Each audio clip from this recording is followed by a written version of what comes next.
Welcome, स्वागत है आप सबका मेरे नॉलेज प्रोवाइडर के इस वीडियो में। और इस वीडियो में आज हम डिस्कशन करने वाले हैं कि बहुत इंटरेस्टिंग टॉपिक है।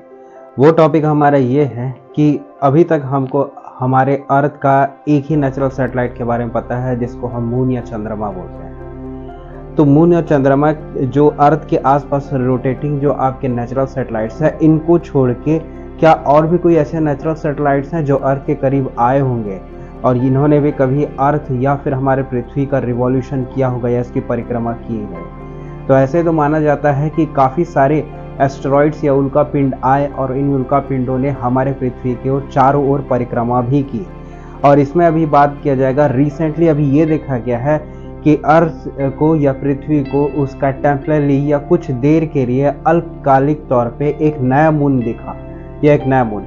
ये मून उसको ये पर्टिकुलर मून जो होगा वो अर्थ को रोटेट करेगा या इसका रिवॉल्यूशन करेगा लगभग 2 महीनों के आसपास।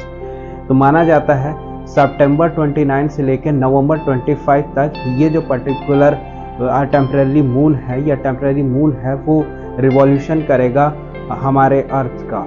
इस पर्टिकुलर एस्ट्रॉइड का नाम है जो मून की तरह बिहेव कर रहा है टेम्पररी, इसका नाम है एस्ट्रॉइड 2024 PT5। ये जो पर्टिकुलर आपका एस्ट्रॉइड है ये रिवॉल्यूशन करेगा लगभग 2 महीनों के आसपास। तो अब ये जो घटना घट रही है जिसमें अर्थ को कुछ महीनों के लिए अपना एक नया चांद मिल रहा है या एक अपना नया नेचुरल सैटेलाइट मिल रहा है, ये है कितना बड़ा? ये लगभग आपका 33 फीट बड़ा है, लार्ज है, जो आपका समझ जाइए 10 मीटर्स लॉन्ग के आसपास होगा। तो क्या इसको हमारे जितने भी एडवांस ऑब्जर्वेटरीज हैं उससे ये ऑब्जर्व किया जा सकता है? अगर आप जनरल टेलीस्कोप से इसको देखना चाहें या ऑब्जर्व करना चाहें तो ऐसा बिल्कुल भी पॉसिबल नहीं है, क्योंकि इसके साइज के छोटेपन होने की वजह से ये देखा नहीं जा सकता। बट हमारे जो प्रोफाउंड ऑब्जर्वेटरीज हैं उससे इसको देख सकते हैं और ऑब्जर्व कर सकते हैं। कारण ये है कि ये दिखने में बहुत फेंट होगा जिसकी वजह से इसको देखा नहीं जा सकता। दूसरी चीज़ ये हो गई, इसका साइज काफ़ी छोटा है जिसकी वजह से इसको प्रॉपरली ऑब्जर्व नहीं किया जा सकेगा। तो इसको खोजा कैसे गया? इसको एक्चुअली नासा का एक प्रोग्राम चल रहा था जिसको नासा एटलस प्रोग्राम चल रहा था। तो अगस्त 7 2024 के आसपास इसको खोजा गया। ये पर्टिकुलर एस्ट्रॉइड जो आ रहा है या फिर ये उल्कापिंड जो आ रहा है ये आपके अर्जुन एस्ट्रॉइड बेल्ट से आ रहा है। तो ऐसा देखा जाता है इसी अर्जुन एस्ट्रॉइड बेल्ट से काफ़ी सारे एस्ट्रॉइड समय समय पे पृथ्वी की ओर आते हैं। कुछ तो बिना ग्रेविटेशन के या बिना पृथ्वी के गुरुत्वाकर्षण के इफेक्ट के या फिर उसके ग्रेविटेशन फोर्स के इफेक्ट के निकल जाते हैं, और कुछ जो है यहाँ पर ग्रेविटेशन के इफेक्ट में आ जाते हैं और रिवॉल्यूशन भी करते हैं। इनमें से देखा जाए एक पर्टिकुलर ऐसा ही एस्ट्रॉइड था जिसने लगभग आपके जुलाई 2006 से 2007 तक इसमें यहाँ पर परिक्रमा की है। और एक ऐसा ही आपको सिचुएशन देखना पड़ेगा जिसमें एक पर्टिकुलर आपका पर्टिकुलर एस्ट्रॉइड था जिसका नाम था NX-1। तो ये पर्टिकुलर एक ऐसा एस्ट्रॉइड देखा गया था जिसने 1981 के आसपास परिक्रमा की अर्थ की और वापस 2022 में फिर से परिक्रमा की हमारे अर्थ की। तो ये चीज़ देखा गया। और इसमें अगर देखा जाए कि कुछ उल्कापिंड जो होते हैं जो बिल्कुल मून की तरह बिहेव करते हो हमारे अर्थ की या हमारे पृथ्वी की परिक्रमा करते हैं, ये कुछ महीनों के लिए होता है।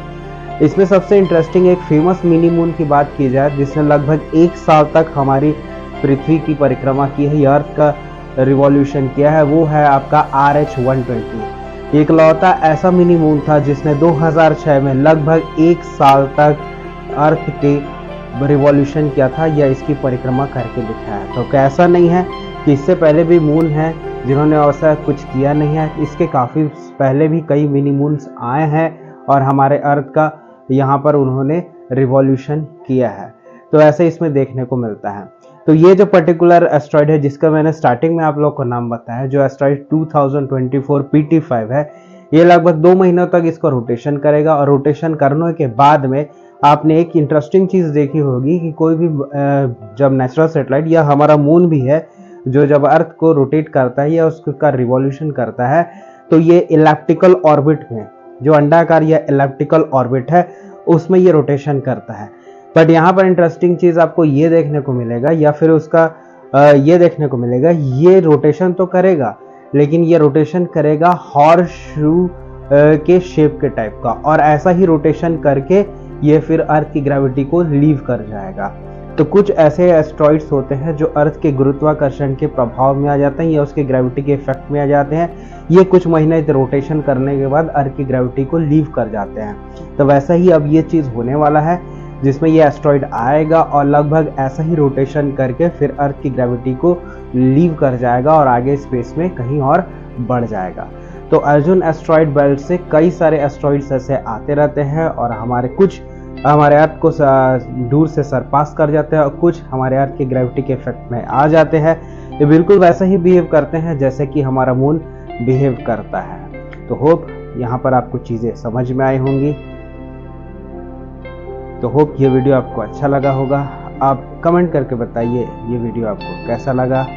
तो अब तक मिलते हैं नेक्स्ट वीडियो में, तब तक